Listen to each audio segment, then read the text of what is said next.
প্রবাসে টুকিটাকির আজকের পর্বে স্বাগত নিউ জার্সি থেকে। আপনারা দেখতে পাচ্ছেন কিনা জানি না, বাইরে গতকালকে বেশ স্নো পড়েছিল, ওই 1 ইঞ্চি মতো হবে হয়তো, কিন্তু প্রচণ্ড ঠান্ডা। বাইরের টেম্পারেচার হচ্ছে সেন্টিগ্রেডে -6 ডিগ্রি। বুঝতেই পারছেন, হাড় কাঁপানো ঠান্ডা। আমি ওই 2-3টে লেয়ারও পরে আছি। একটু বাইরেটা আপনাদেরকে ঘুরে দেখাচ্ছি। আর আজকে আমাদের প্ল্যান হচ্ছে কিছু রান্না বাড়া করা। আর বাইরেটা এত আলো ঝলমল, বরফ পড়েছে, তার সঙ্গে রোদের ছটা লেগে যে মনে হচ্ছে যেন একদম ধুধু করছে। আসলে তা নয়, রোদের রিফ্লেকশন বরফে পড়ে এরকম হয়েছে। আমি যাচ্ছি বাইরে একটু দেখাতে। আমাদের বাইরের কি অবস্থা দেখুন। কালকে পড়েছে স্নোর থেকেও বড় হচ্ছে ঠান্ডা, সাংঘাতিক ঠান্ডা এখন।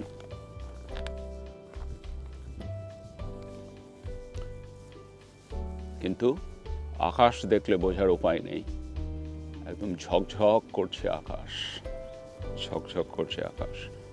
তো এখন আমি একটু বাইরে বেরিয়েছি, আপনাদের সঙ্গে শেয়ার করব যে আমাদের এখন এই শীতকালের কি অবস্থা। দেখতেই পাচ্ছেন একটাও গাছে পাতা নেই, প্লাস তার সঙ্গে পড়েছে বরফ। সব মিলিয়ে মিশিয়ে একটা মানে ভয়াবহ ঠিক বলবো না, খুব কঠিন ব্যাপার আর কি। জানি না কতটা হাঁটতে পারবো আমরা। আসলে একটা হ্যান্ড গ্লাভস পরা উচিত ছিল, খালি হাতেই আছি, হাত বাইরে বেশিক্ষণ রাখা যাচ্ছে না। তাও জাস্ট আপনাদের সঙ্গে একটু শেয়ার করছি। আর সেই সঙ্গে দিচ্ছে কিন্তু প্রচণ্ড হাওয়া বাইরে। বাড়ির ভিতরে অবশ্য কোনো কিছুই বোঝার উপায় নেই, কারণ সেখানে আছে হিটার। সেই হিটারে টেম্পারেচার সেট করে দেওয়া আছে। আমাদের বাড়ির ভিতরে বলে আমরা 23 ডিগ্রি করে রেখে দিয়েছি, সুতরাং সেখানে কোনো অসুবিধা নেই।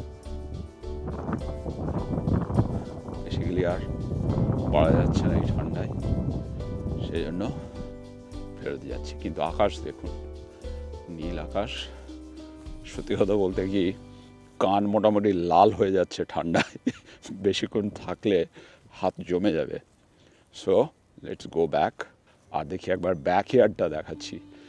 আপনারা দেখেছেন কিনা জানি না, আমি আসলে একটা বাড়িতে ছই মতো তৈরি করেছিলাম। গরুর গাড়ির যে ছই হতো, সেই ছই মতো তৈরি করে তার মধ্যে আমাদের কিছু গাছপালা রেখেছিলাম। এই যে সেই ছই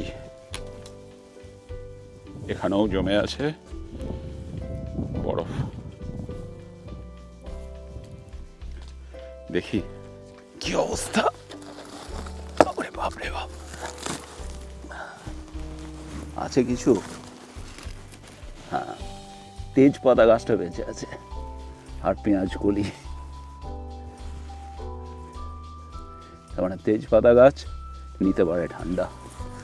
এই হচ্ছে আমাদের বাগানের অবস্থা, কিন্তু রোদ ঝকঝক করছে একদম পুরো। মাই গড, প্রচণ্ড ঠান্ডা, আর থাকা যাচ্ছে না বাইরে। এবার ঘরের ভেতরে ঢুকে পড়তে হবে।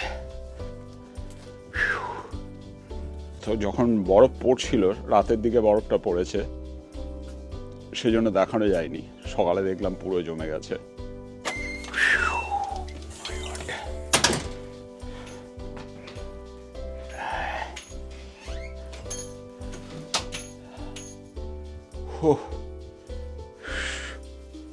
কি ঠান্ডা এখানে। বাইরে বেশিক্ষণ থাকলে কিন্তু হাত জমে যাবে, হাতের রক্ত হিম করা ঠান্ডা বলে, সেই হচ্ছে অবস্থা। তো আজকে আমরা রান্না করব একটা নতুন জিনিস। আপনারা নিশ্চয়ই খেয়েছেন, এটা হচ্ছে পদ্ম ফুলের মূল। যে পদ্ম গাছ হয়, শালুক ঠিক বলা যায় না, আমি জানি শাপলা ফুলের গাঁটকে বলে শালুক, কিন্তু পদ্ম ফুলের যেগুলো রুট, সেটা রান্না করব। এটা চাইনিজ খাবারে প্রচুর দেখেছি, তো আমরা একটু ইউনিক টাইপের একটু ওই পদ্ম ফুলের রুট বানাবো। সেটা আমরা নিয়ে এসেছিলাম একটা চাইনিজ দোকান থেকে গতকাল। তো আজকে একটু এক্সপেরিমেন্ট করি না, আপনাদের সঙ্গে শেয়ার করব। আশা করছি এই রেসিপি ভালোই হবে, আপনারাও ট্রাই করে দেখতে পারেন। আমার মনে হয় তো গ্রামের দিকের বাজারে বা হাটে সব জায়গাতেই পাওয়া যায় এই পদ্ম ফুলের রুট। সঙ্গে থাকবেন, শেষ পর্যন্ত দেখবেন। তো এই রান্না শুরু করার আগে আমি একটু দার্জিলিংয়ের চা খেয়ে নিচ্ছি। চা পাতা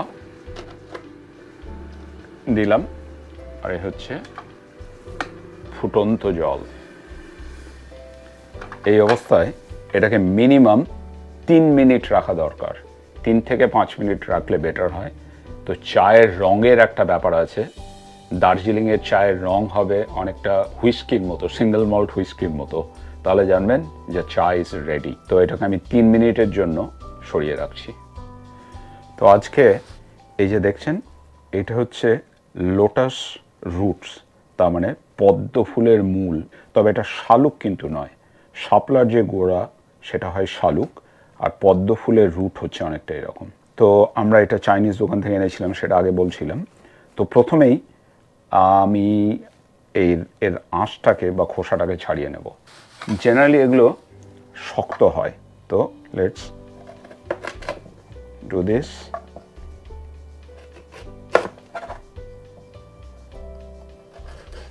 মোটামুটি ফ্রেশ আছে এটা। খোসা ছাড়িয়ে নিচ্ছি। একটা খুব ভালো গন্ধ বেরোচ্ছে, কিন্তু একটা জিনিস মাথায় রাখতে হবে, এর মধ্যে কিন্তু প্রচুর স্টার্চ আছে। সুতরাং খুব বেশি ঘন ঘন খেলে, যাদের ব্লাড সুগার আছে বা কিছু আছে, অন্য রিয়াকশন হতে পারে। এর আরও একটা ব্যাপার আছে, যেটা মানে আমি জানি না কতটা সত্যি। আমার মনে হয় সেটা আপনারা একটু রিসার্চ করলেই বুঝতে পারবেন। এই চ্যানেলে আমি ওটা বলছি না, অনেক লোকে সেটাতে বিশ্বাস করে। তো আপনারা একটু রিসার্চ করে দেখে নেবেন যে লোটাস রুটের আর কি কি উপকারিতা আছে। প্রথমেই আমি এগুলোকে খুব পাতলা করে কেটে নিচ্ছি। এটা বেশ ভালো কোয়ালিটির লোটাস রুটস, কিন্তু যেহেতু আমরা দুজন মাত্র আছি বাড়িতে, খুব বেশি রান্না করে তো লাভ নেই। এই ছুরিগুলো আসলে খুব ধার, জার্মান স্টিলের তৈরি। তো এই হলো আমাদের একটা লোটাস রুটস। এইভাবে পরেরটাও কেটে নেব। আর বাই দ্য ওয়ে, ইতিমধ্যে 3 মিনিট হয়ে গেছে। So I can drink the Darjeeling চা। দেখি কি অবস্থা হয়েছে। ওহ, এটা পুরো একদম ফ্রেশ টিয়ের গন্ধ। আমি জানি না, এই রঙটা দেখলে আপনারা বুঝতে পারবেন যারা হুইস্কি লাভার তারা অবশ্যই কানেক্ট করতে পারবেন। চিয়ার্স বলে চা খেয়ে নেওয়া যাক। দারুণ হয়েছে, পুরো একদম দার্জিলিংয়ের ফ্লেভার, দুর্দান্ত। এই যে নিয়ম আছে 3 মিনিট ভেজালে কীরকম হবে, 5 মিনিট ভিজিয়ে রাখলে রঙটা আরও একটু লাল হয়ে যাবে। This is scientifically proven. চায়ের টেস্ট পাওয়া যায়। আর এই দার্জিলিং চা কিন্তু চিনি টিনি দিয়ে খাওয়া একদমই উচিত নয়।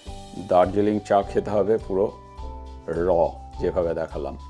তো এনিওয়ে, আমরা এখন শুরু করছি আমাদের ওই লোটাস রুটস রান্না। দুটো ধরনের রান্না করবো আজকে প্ল্যান আছে। একটা হচ্ছে কুচি কুচি করে কেটে পেঁয়াজ দিয়ে একটু ওই যে যেমন কিমা বানায়, কিমার তরকারি সেরকম একটা। আর দ্বিতীয় নম্বরটা হচ্ছে মুগ ডাল দিয়ে থোর এখানে খুব একটা রেয়ারলি পাওয়া যায়। সো মুগ ডাল দিয়ে যেমন থোর বানানো হয় সেরকম একটা দেখাচ্ছি আপনাদেরকে সব ডিটেল। প্রথম কাজ হচ্ছে এটাকে একটু গরম জলে, খুব গরম জলে সেদ্ধ করে নিতে হবে। এর মধ্যে একটা গন্ধ আছে, একটা মাদকতা টাইপের গন্ধ। I don't know, hopefully alcohol ফ্যামিলির কিছু গাছ এটা নয়, আশা করি। এখন এই রান্নার জন্য যে মশলাটা লাগবে সেটা তৈরি করে নিচ্ছি। খুব অল্প একটু ধনে গুঁড়ো দিলাম, অল্প একটু জিরে গুঁড়া দিচ্ছি, খুব বেশি নয়, কারণ জিনিসটা খুবই অল্প। বেশি মশলাদার করলে ওর ফ্লেভারটাই নষ্ট হয়ে যাবে রান্নার। আর দিয়ে দিচ্ছি খুব অল্প একটু লঙ্কা। এই যে আমাদের ধনে, জিরে আর যে শুকনো লঙ্কার গুঁড়ো ছিল সেটা একটু গরম জলে, খুব অল্প একটু একদম ফুটন্ত গরম জলে ডুবিয়ে দিচ্ছি, ভিজিয়ে দিচ্ছি। এতে কী হবে, মশলার ফ্লেভারটা বেরিয়ে চলে আসবে। গরম জল দেওয়ার কিন্তু একটা লাভ আছে, এটা আমরা টেস্ট করে দেখেছি।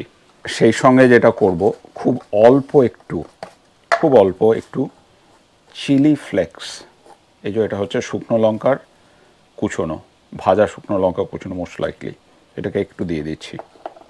এটা 10-15 মিনিট যদি এরকম অবস্থায় থাকে, এটা খুব ভালো ফ্লেভার আসবে। আমি গন্ধটা পাচ্ছি এখান থেকেই। এবার আমি এই 1 ইঞ্চি মতো আদা একটু গ্রেট করে নিচ্ছি কোর্সলি, মানে একদম মিহি করে বাটতে হবে না। আদা আর অল্প একটু রসুন, খুব একটা মশলাদার করতে চাই না, তাহলে পদ্মমূলের যে ফ্লেভার সেটা নষ্ট হয়ে যাবে। আর একটা জিনিস করব, খুব অল্প একটু পেঁয়াজ খুব কুচি কুচি করে কেটে রেখে দেব। আর মশলা বলতে আর কিন্তু বিশেষ কিছু মশলা লাগছে না। জল তো এখানে টকবক করে ফুটছে দেখতে পাচ্ছেন। আমি এই জলের মধ্যে অল্প একটু সাদা ভিনিগার দিচ্ছি। সাদা ভিনিগার দিলে যেটা হবে সেটা হচ্ছে যে এই লোটাস রুটসগুলো যখন সেদ্ধ হবে অক্সিডাইজড হয়ে যাবে না। আপনারা দেখতে পাবেন যে অনেক সময় যে কালো হয়ে যায়, এটা দিলে কালো হবে না। বেশিক্ষণ না, জাস্ট 3 থেকে 4 মিনিট আমি এটাকে সেদ্ধ করব। এই পদ্ম ফুলের মূলটা টকবক করে ফুটছে, এবার এটাকে নাবিয়ে নেওয়ার পালা। খুব বেশি ফোটাতে চাই না, এর কচকচানি ভাবটা চলে গেলে কিন্তু হবে না। তো হয়ে গেল আমাদের পদ্মমূল সেদ্ধ। এই জন্য কালো হয়ে যায়নি, কিন্তু যদি আমরা এটা এই ভিনিগারটা না দিতাম তাহলে কিন্তু কালো হয়ে যেত। তো আমি একটু খেয়ে দেখি। খাওয়া যাচ্ছে, ভালোই খেতে। তবে আমার মনে হচ্ছে একটু নুন দিয়ে সেদ্ধ করলে ভালো হবে। অন্য কোনো গন্ধ নেই, কিন্তু একদম ফ্রেশ। তবে যেটা বললাম, এটার মধ্যে কিন্তু প্রচুর স্টার্চ আছে। স্টার্চ হচ্ছে যে ওই ট্রাইগ্লিসারাইড বা ওই জিনিসের জন্য খুব বাজে, সেই জন্য পরিমাণ মতো খাওয়া উচিত। বাট ভালোই, আই থিঙ্ক রান্নাটাও ভালো হবে। তো এই সেদ্ধ করা পদ্মমূলগুলোকে আমি একটু কুচি কুচি করে কেটে নিচ্ছি। কাটতে কাটতে আমার যেটা মনে হচ্ছে অ্যাকচুয়ালি এটা দিয়ে কিন্তু খুব ভালো এই পকোড়া বা চপও হতে পারে। তো এই হয়ে গেল আমাদের কাটাকুটি। 1 বাটি মতো হবে। আপনারা হয়তো অনেকেই ভাবতে পারেন, আরে বাবা এত অল্প রান্না করছেন। অ্যাকচুয়ালি আমি আর আমার ওয়াইফ ছাড়া কেউ তো বাড়িতে নেই। আমার দিদিমা বেঁচে থাকলে হয়তো বলতেন যে আপনি আর কোপনি, সেই জন্য কতটা রান্না করতে হবে। বেসিক্যালি আমরা খুব একটা বেশি কিছু খাইও না, স্বল্পাহারী আর সর্বভুক। এই হলো যেটা আমরা বানাবো কিমা। এই ফ্রেশ পেঁয়াজকলি গতকালকে কিনে এনেছিলাম। এরকম একটা বাঞ্চে 6টা করে পেঁয়াজকলি থাকে, দাম হচ্ছে 99 সেন্টস। 12টা পেঁয়াজকলির দাম যদি ভারতীয় টাকায় কনভার্ট করেন তাহলে হচ্ছে 160 টাকার মতো। যে কথা আমি বারবার বলি, এটা কিন্তু রান্নার চ্যানেল নয়। আপনাদের সঙ্গে প্রবাস জীবনের খুঁটিনাটি ঘটনা শেয়ার করাও একটা উদ্দেশ্য। রান্নাটা একটা উপলক্ষ মাত্র, যে কিভাবে আমরা এখানে রান্নাটা করে থাকি। দেশে অবশ্যই এর থেকে ভালো রান্না আপনারা পাবেন, বা রান্নার চ্যানেলও পাবেন। তো গল্প গাছা তো অনেক হলো, এবার রান্নায় ফেরা যাক। অল্প একটু সাদা তেল দিচ্ছি, আর খুব অল্প একটু সর্ষের তেল দেব। একটা তেজপাতা দিচ্ছি। আচ্ছা, এই তেজপাতাটা কিন্তু আমাদের যে বাগানের তেজপাতা আছে সেটা নয়। বাগানের তেজপাতাটা হচ্ছে আমেরিকা বা নর্থ আমেরিকার তেজপাতা। সেটা কিন্তু খুব উগ্র গন্ধ। ওটাও আমরা তুলে রেখেছি, মাঝে মাঝে গাছ ডালপালা কেটে রেখে দিই। এর মধ্যে অ্যাড করে দিচ্ছি আমি পেঁয়াজগুলো। পেঁয়াজ মোটামুটি ভাজা হয়ে গেছে। ওই যে মশলাটা করে রেখেছিলাম সেটা দিয়ে একটু কষিয়ে নিচ্ছি। যতক্ষণ না মশলার গন্ধটা যায় ততক্ষণ এটা দিচ্ছি। অল্প একটু টমেটো অ্যাড করে দিচ্ছি।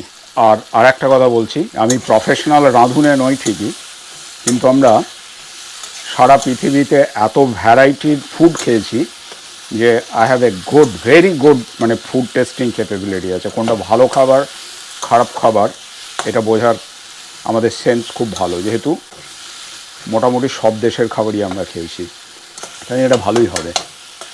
এবার দিচ্ছি রসুন আর একটু আদা, কষিয়ে নেওয়া যাক ভালো করে। অল্প একটু, খুব অল্প একটু গরম জল দিয়ে দিচ্ছি। এখন সময় হয়ে গেছে এর মধ্যে একটু হলুদ অ্যাড করে দেওয়ার। একটু কষিয়ে নিই। আগুনের তাপটা একটু বাড়িয়ে দিলাম, খেয়াল রাখতে হবে যাতে পুড়ে না যায়। দারুণ একটা গন্ধ বেরোচ্ছে, ঘ্রাণেন অর্ধভোজ রঙের মতো অবস্থাটা ভালোই হবে। মশলার গন্ধ মোটামুটি চলে গেছে। আর আমি যেহেতু খুব বেশি তেল দিইনি, সেই জন্য তেল ভেসে ওঠার ব্যাপারটা কিন্তু ঘটবে না, কিন্তু তেল ছেড়ে আসছে। এবার এই যে সেই পদ্মমূল লোটাস রুটস দিয়ে দিচ্ছি। আমার মনে হয় না আমি এই রেসিপি দেখেছি কোথাও এইভাবে। ইন্টারনেটে সার্চ করেছিলাম একটু বাঙালি স্টাইলে রান্না, অনেকে দেখলাম ঝোল টোল করেছে লোটাস রুটসের, কিন্তু আমি একটু ইউনিক ধরনের করছি। আর ডালেও কেউ দিয়েছে বলে মনে হলো না। ভালো হলেও হতে পারে, না হলেও হতে পারে। এই ফুটন্ত জলটা এবার দিয়ে দিচ্ছি। কিমা যেমন মাখো মাখো হয়, এটাও মাখো মাখোই হবে। কিছুক্ষণের জন্য একটু চাপা দিয়ে রেখে দিচ্ছি, আঁচটাকে কমিয়ে দিলাম, একটু নিবু নিবু আঁচে হতে থাকুক। তো আমাদের রান্না চলছে এখন পুরো দমে। ইন বিটুইন আমি দেখাচ্ছি আপনাদের আমাদের গাছের কী অবস্থা। আপনারা অনেকেই মন্তব্য করেছিলেন যে গাছগুলোর কী অবস্থা জানাবেন। ইটস এ ভেরি আনফর্চুনেট যে ওই ঠান্ডা সহ্য করতে পারেনি গাছ, খুবই দুঃখজনক। এই কারি পাতা গাছটা মরে গেছে। এই সজনে পাতাগুলোকে আমি সময় মতো মোটামুটি বের করে নিয়ে চলে এসেছিলাম অনেক দিন আগে। আমি জানি না এগুলো বাঁচবে কি না, কিন্তু দেখে তো মনে হচ্ছে এখনও এর মধ্যে গ্রিন আছে। কারি পাতা গাছটা মনে হচ্ছে না যে বাঁচবে। ইটস মাই ফল্ট বেসিক্যালি, আমার এটা রিস্ক নেওয়াটা উচিত হয়নি। কারণ এত ঠান্ডা, এখন দেখছেন -8 ডিগ্রি, আর এর মাঝে 2-1 দিন এরকম ঠান্ডা পড়েছিল, তো তাতেই মারা গেছে আর কি গাছগুলো। এটাকে আমি বহু বছর ধরে লালন পালন করছিলাম এই গাছগুলোকে, বেশিরভাগই। বিশেষত কারি পাতা গাছটা একটা ছিল প্রায় 10-15 বছর ধরে আমাদের সঙ্গে আছে। সেই গাছটা মারা গেল, আবার নতুন করে লাগাতে হবে নেক্সট ইয়ারে। আর সজনে গাছটাও 4-5 বছর হয়ে গেল, আর হোপফুলি যে সজনে গাছটা ফেরত আসবে। আর বাইরের কী অবস্থা একটু দেখাবো। এই ঠান্ডায় আমি বাইরে বেরোচ্ছি না, কিচেন থেকে যে এন্ট্রান্সটা আছে সেখান থেকে দেখাচ্ছি আপনাদের কী অবস্থা বাইরের। আলোটা জ্বেলে দিই। এই যে এইখানেই হয় আমাদের পিকনিক, এখানেই হয় আমাদের সব কিছুই। এখন এই ছাদটাও খুলে দিয়েছি, ক্যানোপিটাও খুলে দেওয়া হয়েছে। ওদিকে এখনও আমার লোটাস রুটস রান্না চলছে, গিয়ে দেখি কী অবস্থা। ফিরে এলাম রান্নাঘরে। বাহ, দেখতে তো ভালোই মনে হচ্ছে। আমি এখন এর মধ্যে এই যে পেঁয়াজ কলি ছিল এটা ঢেলে দিলাম, আর একটু কষিয়ে নিই। মোটামুটি হয়ে গেছে। তো আমি খুব অল্প একটু পোস্ত ছড়িয়ে দিচ্ছি, খুব বেশি না, অল্প একটু পোস্ত। আর বাই দ্য ওয়ে, এই পোস্ত কিন্তু আমাদের কাছে যত দিন যাচ্ছে ইউএসএতে হিস্ট্রি হয়ে যাবে হয়তো। আগে আমরা যখন ইন্ডিয়া যেতাম তখন ইন্ডিয়া থেকে কৃষ্ণচন্দ্র দত্ত থেকে আমরা কিনে আনতাম পোস্ত, কিন্তু পোস্ত আনা এখন বন্ধ করে দেওয়া হয়েছে, কারণ এয়ারপোর্টে প্রচণ্ড ধরে। আর এখানে পোস্ত আসে পাকিস্তান থেকে, ইন্ডিয়া থেকেও আসে, কিন্তু সাংঘাতিক দাম। $450 গ্রাম পোস্তর দাম পড়ে প্রায়, আমার যতদূর মনে পড়ছে $19, 1600 টাকা 500 গ্রাম পোস্তর দাম। বাট কোয়ালিটিটা ভালো, এখানে ধুলো ফুলো খুব একটা থাকে না। আর দিয়ে দেবো একটু শাহি গরম মশলা। এই শাহি গরম মশলাটা আমরা ইন্ডিয়া থেকে এনেছিলাম। কোভিডের সময় যখন গিয়েছিলাম তখন প্রায় এরকম 150 প্যাকেট নিয়ে এসেছিলাম, কারণ তখন তো ওই এয়ারলাইন্সে একটু সুবিধা ছিল, ওরা অত কড়াকড়ি করতো না, মানে ওদের অবস্থা খুব খারাপ হয়ে গেছিলো। সো মানে নাম্বার অফ, আপনার যদি ব্যাগেজে 2-4 কেজি বেশিও হয়ে যেত, খুব একটা কেউ কিছু বলছিল না। তো সেই সুযোগে প্রচুর জিনিসপত্র কিনে এনেছিলাম যখন গিয়েছিলাম। So I think this is done. Actually এটা পোস্ত দেওয়াটাতে এর স্বাদটাই পাল্টে গেল। এটা কিন্তু দারুণ খেতে হয়েছে। আমি একটু নুনটা দেখলাম, আপাতত চাপা দিয়ে রাখছি, কারণ আমার সৈন্য সামন্তরা কেউ নেই, তারপরে আমার মেয়েরা নেই যারা এগুলোকে টেস্ট করে। তো আপাতত হয়ে গেল। এখন আমাদের ডিনার রেডি।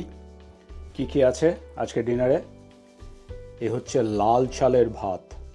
76-এর মন্বন্তরের সময়ে লোকে সাদা চাল পেতো না বলে লাল চাল খেত, কিন্তু আমরা এখন স্বাস্থ্যের জন্য লাল চালের ভাত খাই, এতে কার্বটা একটু কম। আছে মাটন কষা বা মাটনের লাইট ঝোল। আর এই যেটা বানালাম আজকে কিমা, কিন্তু মাংসের নয়, লোটাস রুটসের কিমা, একটু স্যালাড, আর এই ডাল, মুগ ডাল উইথ লোটাস রুটস। তো আমরা শুরু করছি খাওয়া দাওয়া। প্রথমে অল্প একটু এই যে ডাল নিয়ে নিলাম, মুগ ডাল, এই কিমা, লোটাস রুটসের মিন্স লোটাস রুট। প্রথমে এই ডালটা দিয়েই শুরু করি। ঠিক এঁচড়ের মতো না হলেও কিন্তু এঁচড়ের ফ্লেভারটা আছে। এই লোটাস রুটসের কিমাটা খেয়ে দেখি। This is really good. কিমাটা খুব ভালো হয়েছে। প্রজেক্ট সাকসেসফুল, অদ্ভুত ভালো খেতে হয়েছে। আর যে কথাটা বলছিলাম, এই লাল চালের ভাতের ব্যাপারটা সাউথ ইন্ডিয়ার দক্ষিণ ভারতের এক ধরনের চাল, বেশ মোটা মোটা হয় এবং প্রচুর নাকি ফাইবার আছে। তো সেই জন্য আমরা ভাত খেলে এখন এইটাই খাচ্ছি। এই দিয়ে পোলাও, বিরিয়ানি এগুলো করা যায় না, বাট রেগুলার ঘরে খাওয়ার জন্য ঠিক আছে।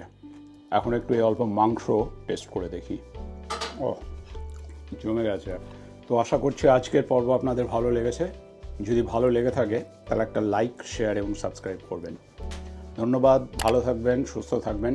আরও যে কথাটা বারবার বলি, যদি আপনাদের সঙ্গে এই খাবারের স্বাদ বা গন্ধটা শেয়ার করতে পারতাম তাহলে খুব ভালো লাগতো, কিন্তু সেটা তো সম্ভব নয়। তবে আপনারা বাড়িতে চেষ্টা করুন, হয়ে যাবে, খেতে ভালোই হবে। একটু এক্সপেরিমেন্ট করুন, ইউ উইল এনজয়। আর রান্নাটা শুধু মহিলাদের উপর ছেড়ে না দিয়ে আপনারা নিজেরাও কিন্তু চেষ্টা করতে পারেন, ভালোই হয়। একটু মুখ বদলও হয় আর খেতেও ভালো লাগে। ধন্যবাদ, আবারও বলছি, ভালো থাকবেন, সুস্থ থাকবেন। Thank you.